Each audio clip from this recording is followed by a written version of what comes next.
السلام علیکم۔ آج کا ٹاپک ہے آصف علی زرداری۔ آصف علی زرداری سابق صدر پاکستان، ایک سندھی بلوچ سیاستدان اور ذوالفقار علی بھٹو کے ابتدائی سیاسی ساتھیوں میں شامل حاکم علی زرداری کے بیٹے ہیں۔ حاکم علی زرداری بعد میں نیشنل عوامی پارٹی میں شامل ہو گئے تھے۔ آصف زرداری جولائی 1955 میں پیدا ہوئے۔ ان کے والد کا سندھ زمینداری کے ساتھ کراچی میں بھی کاروبار اور سینما گھر تھے۔ آصف علی زرداری کی ابتدائی تعلیم سینٹ پیٹرک اسکول کراچی میں ہوئی، جس کے بعد انہوں نے دادو میں قائم کیڈٹ کالج پٹارو سے 1974 میں انٹرمیڈیٹ کیا۔ کہا جاتا ہے کہ بعد میں انہوں نے London school of economics and business نامی کسی ادارے میں بھی داخلہ لیا تھا، تاہم انہوں نے اپنے گریجویٹ ہونے کی کبھی تصدیق نہیں کی۔ آصف علی زرداری چھوٹی سی عمر میں ہی یاروں کے یار شخصیت کے حامل کے طور پر کراچی کے مختلف حلقوں میں جانے جاتے تھے۔ 1968 میں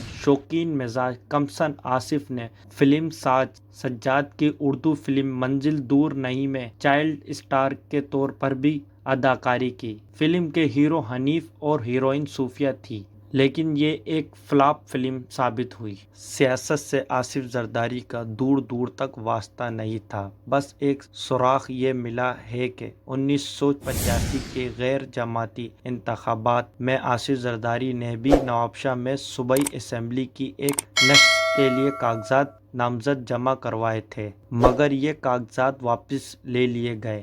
اسی زمانے میں آصف زرداری نے وزیر اعلیٰ غوث علی شاہ کے ایک وزیر سید کورل شاہ کے مشورے سے کنسٹرکشن کے کاروبار میں بھی ہاتھ ڈالا، لیکن اس شعبے میں آصف زرداری صرف 2-2.5 برس ہی متحرک رہے۔ 1987 آصف زرداری کے لیے سب سے بڑا فیصلہ کن سال تھا، جب ان کی سوتیلی والدہ ٹمی بخاری اور بیگم نصرت بھٹو نے بے نظیر بھٹو کے ساتھ آصف کا رشتہ طے کیا۔ 18 دسمبر 1987 کو ہونے والی یہ شادی کراچی کی یادگار تقریب میں شامل ہوئی، جس کا استقبال امیر ترین علاقے کلفٹن کے ساتھ ساتھ غریب ترین علاقے لیاری کے ککڑی گراؤنڈ میں بھی منعقد ہوا، اور شانہ بشانہ ہزاروں عام لوگوں نے بھی شرکت کی۔ ذوالفقار علی بھٹو کی پھانسی کے بعد بے نظیر بھٹو اور ان کے لاکھوں سیاسی پرستاروں کے لیے یہ پہلی بڑی خوشی تھی۔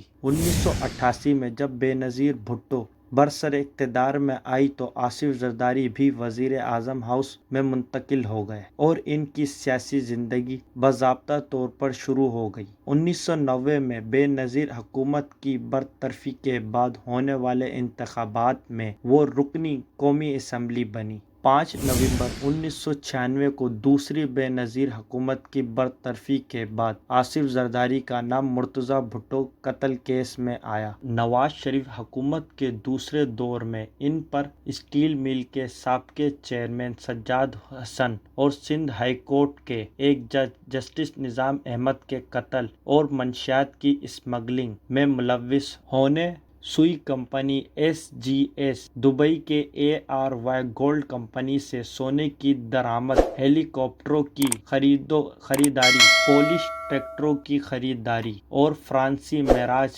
طیارے کی ڈیل میں کمیشن لینے، سوئس بینکوں کے ذریعے منی لانڈرنگ اور اسپین میں آئل فار فوڈ سکینڈل سمیت متعدد کیس بنائے گئے۔ اس طرح کی فراستیں بھی جاری ہوئی کہ آصف زرداری نے حیدرآباد، نوابشاہ اور کراچی میں کئی ہزاروں ایکڑ قیمتی زرعی اور کمرشل اراضی خریدیں، 6 شوگر ملوں میں حصے لیے، برطانیہ میں 9، امریکہ میں 9، بیلجیم اور فرانس میں 2 اور دبئی میں کئی پروجیکٹس میں مختلف ناموں سے سرمایہ کاری کی، جبکہ اپنی پراسرار دولت کو چھپانے کے لیے سمندر پار کوئی 24 فرنٹ کمپنیاں تشکیل دی۔ اسی دوران میں تقریباً انہوں نے 10 سال جیل میں کاٹے اور 2004 میں سارے مقدمات میں بری ہونے کے بعد ان کو رہا کر دیا گیا، جبکہ یہ سب الزامات برحق تھے۔